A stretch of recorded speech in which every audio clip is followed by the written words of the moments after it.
नमस्कार। मेरा नाम भऊ तोरसेकर। आप देख रहे प्रतिवाद। दोस्तों, पूरा का पूरा मीडिया और पूरा का पूरा हमारे देश का जो राजनीतिक गलियारा है वो एक तरीके से बंगाल की घटनाओं का जो चक्रव्यूह है उसमें फंस गया है।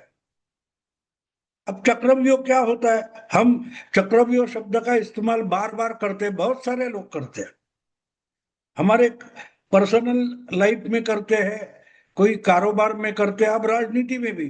तो क्या होता है? चक्रव्यूह तो एक तरीके से लड़ाई के मैदान की बात है। जब चर्चा ज्यादा ये होती है कि अभिमन्यु के कारण होती है। जब कुरुक्षेत्र में कौरव पांडवों का बड़ा महाभारत का युद्ध हुआ था, उसमें अर्जुन का पुत्र अभिमन्यु घुस गया था चक्रव्यूह में। हुआ था ये कि एक तरफ अर्जुन के जो गुरुजी थे द्रोणाचार्य, वो कौरवों के सेनापति थे, और जिस दिन लड़ाई होने वाली थी उसके लिए जो रणनीति या व्यूह रचना द्रोणाचार्य ने की थी वो चक्रव्यूह की थी। और ये माना गया कि चक्रव्यूह भेदना है तो सबसे अगर चतुर और होशियार पारंगत कोई है तो वो अभिमन्यु है। क्यों? क्योंकि अभिमन्यु जब अपनी माता के गर्भ में था, उसका जन्म तक नहीं हुआ था, उस वक्त कभी अर्जुन ने अपनी पत्नी से बात करते हुए, अभिमन्यु की होने वाली माता से बात करते हुए चक्रव्यूह भेदने की जो बात होती है उस पर चर्चा की थी। इसलिए गर्भ में ही अभिमन्यु चक्रव्यूह भेदना सीख गया था, समझ गया था। और इसलिए जब कुरुक्षेत्र पर चक्रव्यूह की रचना की गई थी तो उसको भेदने के लिए अभिमन्यु को आगे किया गया, या अभिमन्यु ने खुद जिम्मेदारी उठाई कि ये चक्रव्यूह मैं भेदूंगा। और वो जब चक्रव्यूह में गया तो चक्रव्यूह भेदना उसे मालूम था, लेकिन फंसा वहां कि चक्रव्यूह भेदना आसान है और उससे वापस सुरक्षित निकल कर आना मुश्किल है। तो किसी भी रणनीति में, किसी भी व्यूह रचना में, स्ट्रेटेजी में आप टक्कर देने के लिए, चैलेंज देने के लिए, तोड़ने के लिए आगे हो जाते हो तो एक बात ध्यान में रखनी चाहिए कि सामने जो रचना है वो आप तोड़ सकते हो, लेकिन वो तोड़ने के बाद आप अगर उसमें फंस जाओगे तो आपको सुरक्षित बाहर निकलने का रास्ता मालूम होना चाहिए। वरना आप घुस तो जाते हो लेकिन वही फंस जाते हो और मर भी जाते हो। और अभिमन्यु की बात वही हुई थी। उसने बड़े सक्सेसफुली चक्रव्यूह का भेद किया था, लेकिन जब अंदर गया तो वहां से निकलना उसके लिए मुश्किल था, और उसमें ही उसको घेर कर अभिमन्यु को मारा गया था। वो बड़ी स्टोरी है, लेकिन बात यह है कि चक्रव्यूह का मतलब क्या समझना है। तो बात यह है कि आप चक्रव्यूह में घुस जाते हो तो ढूंढते रह जाते हो कि बाहर निकलने का रास्ता कौन सा है। इसी को चक्रव्यूह बोलते हैं कि आप घूमते रह जाओगे, ढूंढते रह जाओगे, लेकिन आपको उस व्यवस्था से, उस रचना से बाहर निकलने का कोई रास्ता नहीं मिलेगा। उसे कहते हैं चक्रव्यूह। ये मैं आज इसलिए बोल रहा हूं कि बंगाल की जो राजनीति है, जो चुनाव के बाद ऐसे चक्रव्यूह में फंस गई है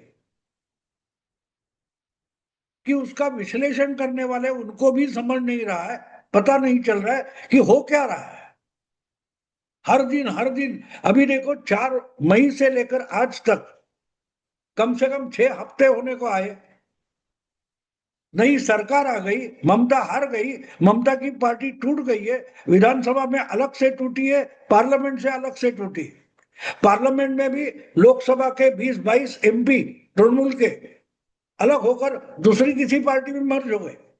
लेकिन राज्यसभा में जो ममता के 12-13 एमपी थे उसमें से 3 लोगों ने रिजाइन कर दिया, बाकी क्या कर रहे पता नहीं। अच्छा, लोकसभा में जो टूट हुई है और बंगाल की विधानसभा में जो तृणमूल का 20-22 लोगों का गुट, 60 लोगों का गुट अलग हुआ है, उसको वहां के सभापति ने, विधानसभा के अध्यक्ष ने मान्यता तक दे दी है कि आप अपोजिशन पार्टी हो, आपका ये लीडर हम विधानसभा में मान लेती है। और इतना सब होने के बावजूद खुद ममता दीदी इसके बारे में कोई एक्शन नहीं ले रही है। शुरू में आपको याद होगा, जब कोई नाराजगी के आवाजें उठने लगी, तब शाह और ऋतुव्रत बैनर्जी ऐसे दो एमएलए थे नए चुनकर आए हुए, वो सीनियर थे, लेकिन ममता दीदी ने उसको तत्काल सस्पेंड कर दिया था। ये जो तृणमूल पार्टी में टूटन हो रही है, टूट रही है पार्टी, इसमें अलग अलग धड़े तैयार हो रहे हैं, उस पर बहुत सारी रिएक्शन आ रही है, उस पर सारा बहुत बहस हो रहा है, अलग अलग जगह उस पर कुछ कार्रवाइयां हो रही है, लेकिन पार्टी की सर्वे सर्वा, पार्टी की संस्थापक और आज भी अध्यक्ष जो है पूर्व मुख्यमंत्री ममता दीदी, उस पर चुप्पी साधे बैठी है।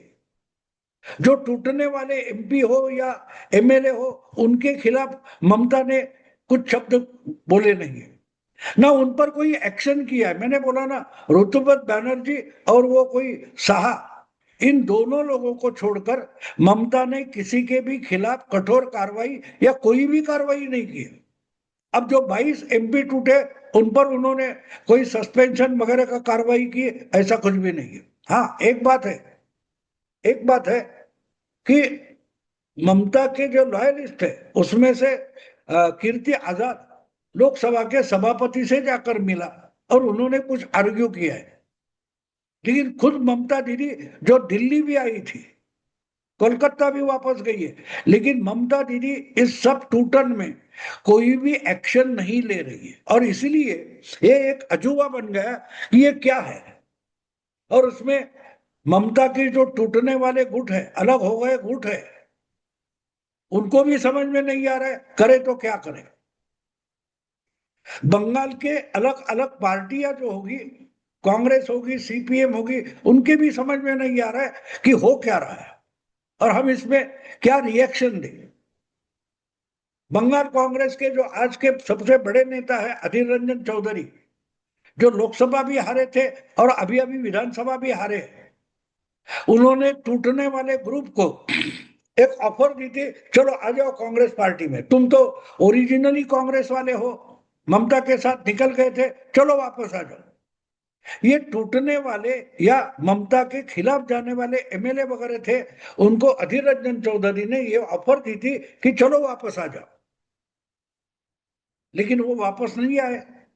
वो बोल रहे कि हम आज भी ममता को नेता मानते, लेकिन ममता की पार्टी के बाकी के जो पदाधिकारी ऑफिस बेरर्स है या कोई निर्णय लेने वाले, उनका हम नहीं सुनेंगे।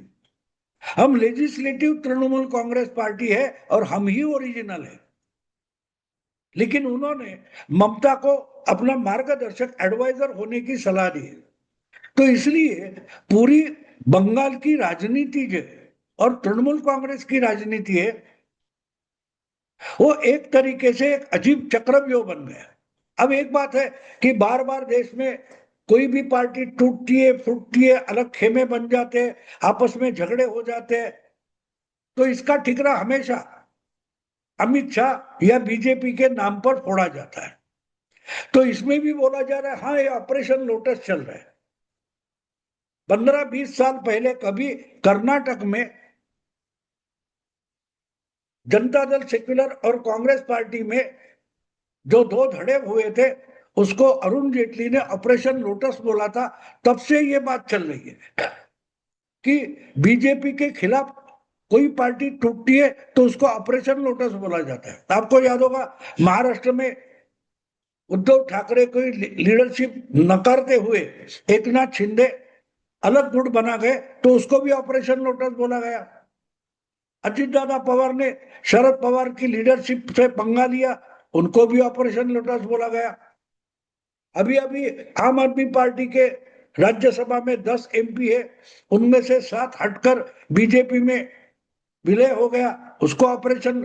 तो ये ऑपरेशन लोटस, ये एक तरीके से एक अजीब शब्द बन गया कि कोई भी पार्टी टूटती है और अगर वो बीजेपी के खिलाफ है तो उसको ऑपरेशन लोटस बोलो। तो ये भी ऑपरेशन लोटस बोला जा रहा है, लेकिन है क्या? ये सिर्फ पार्टी तोड़नी है। अगर तोड़नी है तो जो 22 एमपी निकल कर आए उनको बीजेपी ने अपने पार्टी में विलय क्यों नहीं किया? कोई किसने ना सुनी हुई अनदेखी पार्टी थी एनसीपी है, उसमें उनका विलय हो गया। तो बीजेपी अपने साथ क्यों नहीं ले रही है? बात साफ है। तृणमूल के खिलाफ लोक भावना जो है, इसी कारण से बीजेपी बंगाल में सत्ता में आई है। ये चर्चा गलत है कि बीजेपी बंगाल में हिंदुत्व के कारण जीती है। नहीं, असलियत ये, हाँ 10-15% वोट बीजेपी के ये हिंदुत्व के हो गए, हिंदू वोट बैंक के कारण बीजेपी जीत गई, ये भी सच है। लेकिन एक बात मत भूलो, बंगाल के चुनाव के नतीजे का ढंग से आप अध्ययन करोगे तो आपके एक बात समझ में आएगी कि बंगाल का वोटर, बंगाल की जनता ममता दीदी को हटाने पर तुली हुई थी। बीजेपी की जगह अगर सीपीएम होती या कांग्रेस होती और तगड़ा संघर्ष करती तो शायद सीपीएम, लेफ्ट फ्रंट या कांग्रेस भी आज बंगाल में सरकार बनाते हुए हम देख सकते थे, उनको मेजोरिटी मिली। बीजेपी की बंगाल की जीत जो है वो हिंदुत्व की जीत नहीं, उसका एक कारण हिंदुत्व है। लेकिन जिस ढंग से ममता ने 15 साल राजपाट चलाया था, उस पर लोगों का इतना गुस्सा था कि तृणमूल शब्द से लोगों को तिरस्कार हो गया।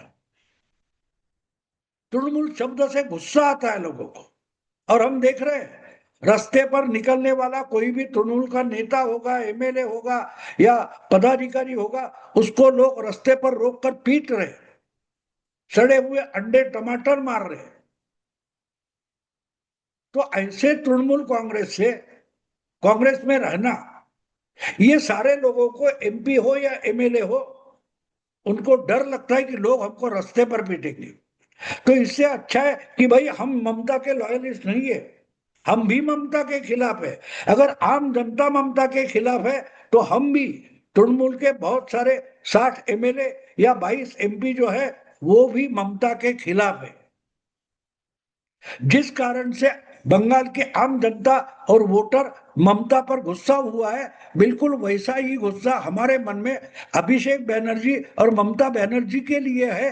ये दिखाने की कोशिश में तृणमूल के सारे नेता हैं जो बागी कहे जाते हैं, एमएलए हो या एमपी हो, उनका मूड आप समझो, वो खुद को लोगों के गुस्से से, हमले से बचाना चाहते हैं। और इसलिए जो एनालिसिस कर रहे हैं, समझने की और समझाने की कोशिश कर रहे हैं राजनीति, उनके ही बात समझ में नहीं आ रही है कि बंगाल में हो क्या रहा है। बात सीधी है, ये बगावत नहीं है, ये बगावत नहीं है।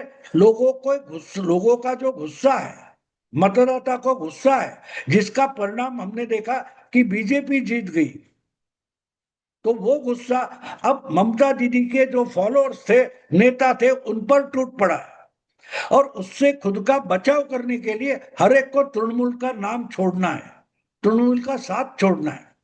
काकोली घोष से लेकर कौन है वो, सयानी घोष वगैरह जो कोई है, हर एक की आप मानसिकता देखो, उनको लोगों के गुस्से से बचना है, लोगों के हमलों से बचना है।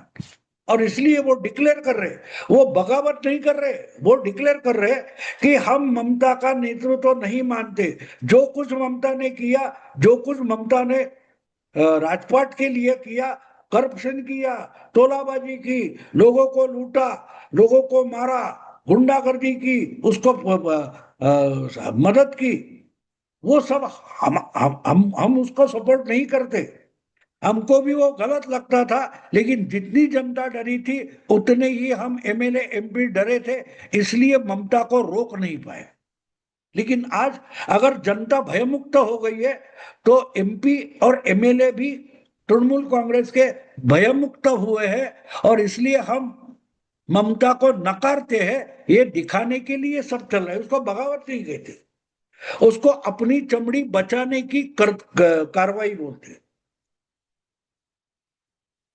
लेकिन अगर इनमें से कोई बीजेपी में जाता है तो उसका बहुत बड़ा गुस्सा बीजेपी पर भी आ सकता है। लोग खुलेआम बोल रहे हैं। जिनको मंत्री बनाया गया सेनगुप्ता करके जो है, मुझे पत्रकार है क्या उनका नाम मेरे से, स्वपन दास गुप्ता, सॉरी स्वपन दास गुप्ता, उन्होंने तो ओपनली बोला है किसी एक भी टीएमसी वालों को बीजेपी में लेने की जरूरत नहीं है। तो बिल्कुल इसी कारण से जो टूटने वाले एमएलए है या एमपी है उनको बीजेपी अपनी पार्टी में नहीं ले रही है, और इसी को ही चक्रव्यूह बोलते हैं। लोगों की समझ में नहीं आ रहा है ना, जो खुद को एनालिस्ट पॉलिटिकल पंडित मानते हैं, उनकी समझ में नहीं आ रहा है कि इनको बीजेपी अपने में विलय क्यों नहीं कर रही, कोई दूसरी पार्टी में इनको क्यों विलय किया जा रहा है। बीजेपी उद्धव की गलती नहीं करना चाहती। 2019 में महाराष्ट्र के वोटर ने कांग्रेस और राष्ट्रवादी पर एनसीपी को नकारा था। शिवसेना बीजेपी को साथ दिया था, लेकिन उद्धव ने जिनको नकारा गया था उनको ही सत्ता में लाकर बिठाया। उसके परिणाम अगर उद्धव भुगत रहा है तो उससे बीजेपी ने सबक लिया है कि भाई हमको लोगों का गुस्सा नहीं चलेगा। लोगों ने हमको सत्ता में लाया है तो टीएमसी को नकार कर लाया है, तो टीएमसी को या टीएमसी के जो एमएलए वगैरह है उनको बीजेपी में नहीं लिया जाएगा। वही चक्रव्यूह है। अगर वो चक्रव्यूह समझोगे तो पता चलेगा कि राजनीति बंगाल की कहां फंसी है। और एनालिसिस करने वाले, विश्लेषण करने वाले वही चक्रव्यूह समझ नहीं पा रहे, इसलिए जो कुछ चल रहा है उससे बाहर निकलकर आना सबके लिए मुश्किल हो गया। सच्चाई इतनी है कि वोटर से बीजेपी भी डरी हुई है। जो वोटर रास्ते पर आकर तृणमूल वालों को, टीएमसी वालों को पीट रहा है, उसका गुस्सा हमारे खिलाफ नहीं होना चाहिए। इसके लिए टूटने वालों के लिए अलग पार्टी बनाकर उनका सपोर्ट परस्पर लेना, ये जो बात, वही चक्रव्यूह है।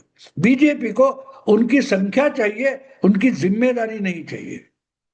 उनके खिलाफ का जो गुस्सा है वो बीजेपी को अपने सर पर नहीं लाना है, और वही चक्रव्यूह है। अगर समझे तो बात आसान है, वरना तो मुश्किल है। शाह और मोदी ने या बीजेपी के हाईकमांड ने ये बंगाल की राजनीति में ऐसा एक चक्रव्यूह रचा है कि जिसमें ममता, पॉलिटिशियंस और उनके साथ मीडिया भी ऐसे फंसा है कि बाहर नहीं निकल पा रहा है। दोस्तों, अगर वीडियो आपको पसंद आए तो लाइक कीजिए, शेयर कीजिए और प्रतिवाद को सब्सक्राइब कीजिए। नमस्कार।